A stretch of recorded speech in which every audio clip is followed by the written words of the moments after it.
Olá, eu sou o Nelson e você está na Pastoral da Semana da Primeira Igreja Batista em Indaiatuba. Hoje nós vamos falar sobre pecado, como lidar com o pecado. Não está na moda falar de pecado, eu sei.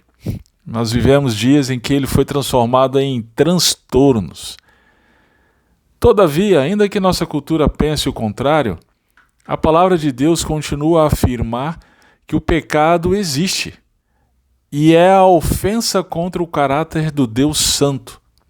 E sua consequência inevitável é a morte. Diante disso, a pergunta é de suma importância: como lidar com o pecado? Durante a Idade Média, a Igreja Católica Romana desenvolveu todo um sistema teológico prático em torno da confissão de pecados. Foram definidos os 7 pecados capitais, quais as paróquias e sacerdotes que ouviriam as confissões dos pecadores e as penitências a serem administradas. Os reformadores do século XVI acertadamente se levantaram contra todo esse sistema e o denunciaram como um desvio doutrinário do que a Bíblia realmente nos orienta.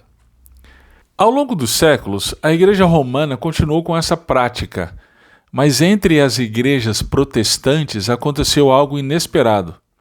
Em muitas igrejas, a prática da confissão foi considerada romanismo e, por isso, completamente abandonada.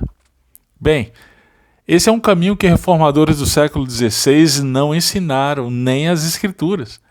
A palavra de Deus não estabelece os pecados capitais.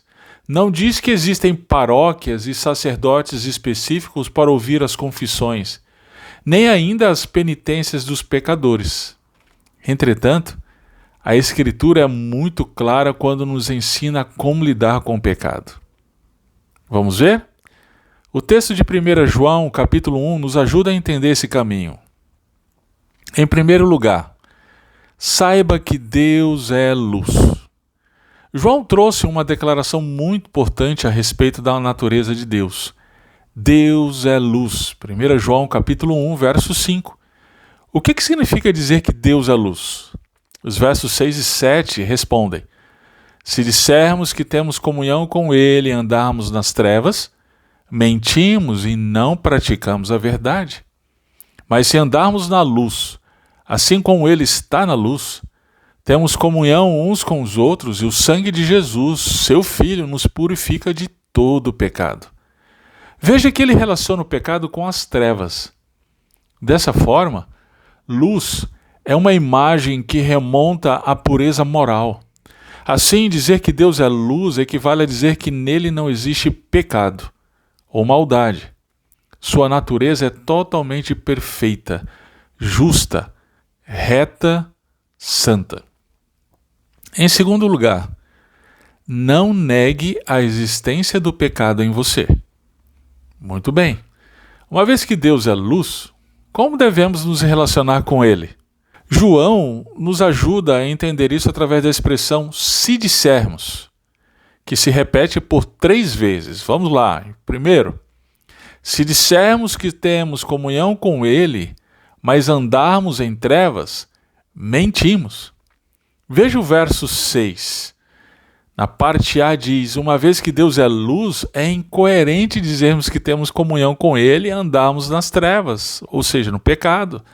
E na parte B diz: esse discurso é mentiroso e não praticamos a verdade. Ao dizer isso, João esclarece o parâmetro para a verdadeira vida cristã: Deus. Sendo assim, é Ele quem diz o que é certo ou errado, bom ou mal, belo ou feio, e não nós. É Ele quem diz como deve ser o casamento. É Ele quem diz quais gêneros existem. Tudo o mais que está fora de Deus é caos e trevas. Portanto, dizer que temos comunhão com Deus e vivermos em trevas é mentira.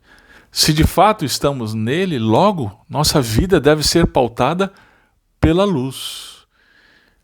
Vamos lá para o segundo se dissermos.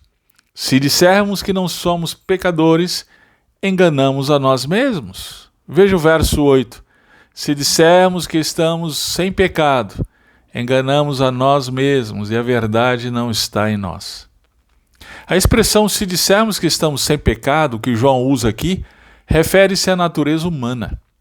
Os gnósticos docetistas do século I acreditavam que não existe pecado na natureza humana. De acordo com eles, o ser humano é bom. Eles diziam que o ser humano é espírito que habita em um corpo. O espírito é bom, o corpo é mau. Mas as ações do corpo não afetam o espírito, de acordo com eles.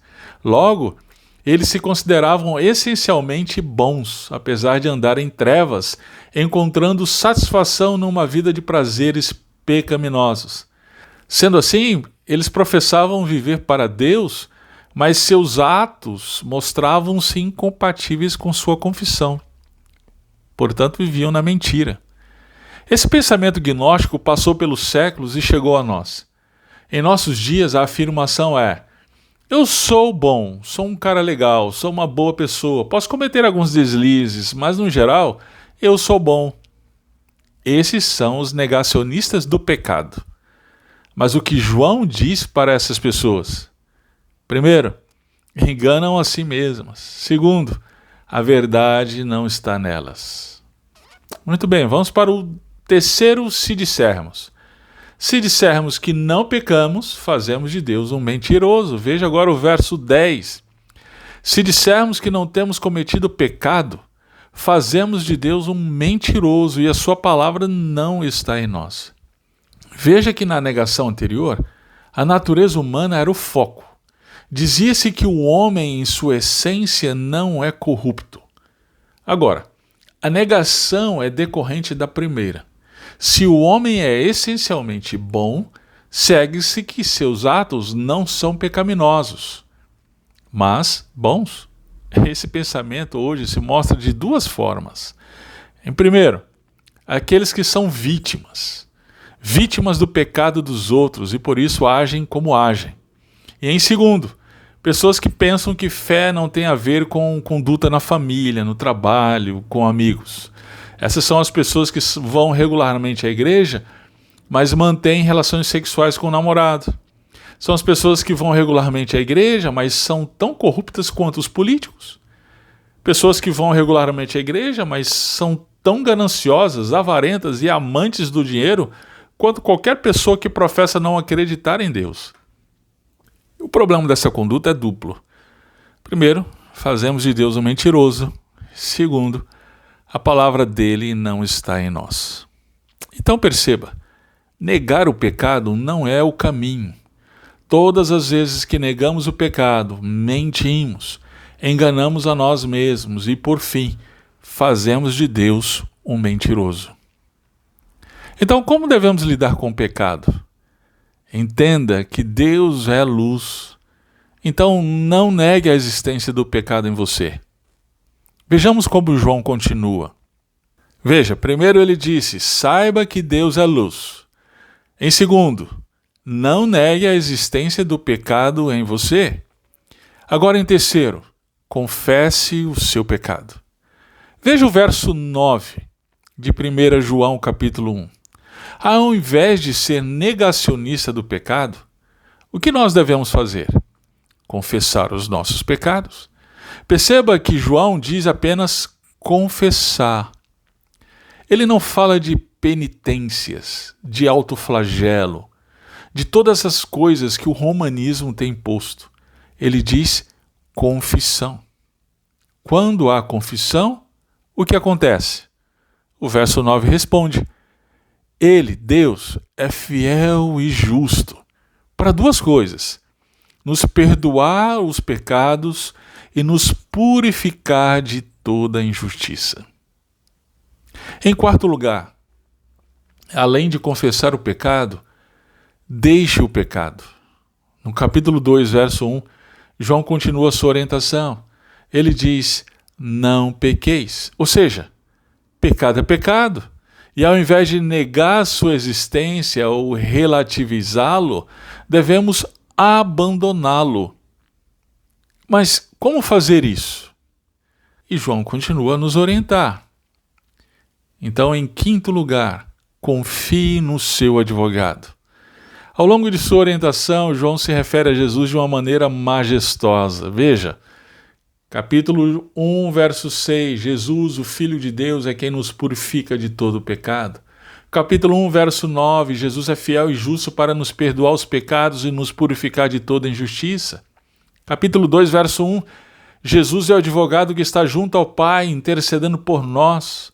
Ainda nesse verso 1, Jesus é o justo, o sem pecado. E capítulo 2, verso 2, Jesus é a propiciação pelos nossos pecados e de todo o mundo.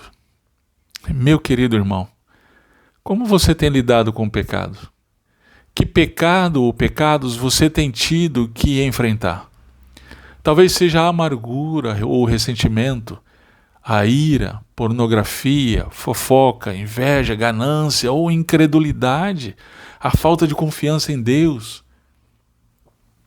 Nada disso vencemos se negarmos ou relativizarmos o pecado. A solução para o pecado não está em tratá-lo como um transtorno, na negação da existência dele, nem em uma luta solitária contra ele. Não está em pagarmos como penitências. A luta contra o pecado está em confessá-lo e confiar unicamente na pessoa e obra de nosso advogado, Jesus Cristo, o justo.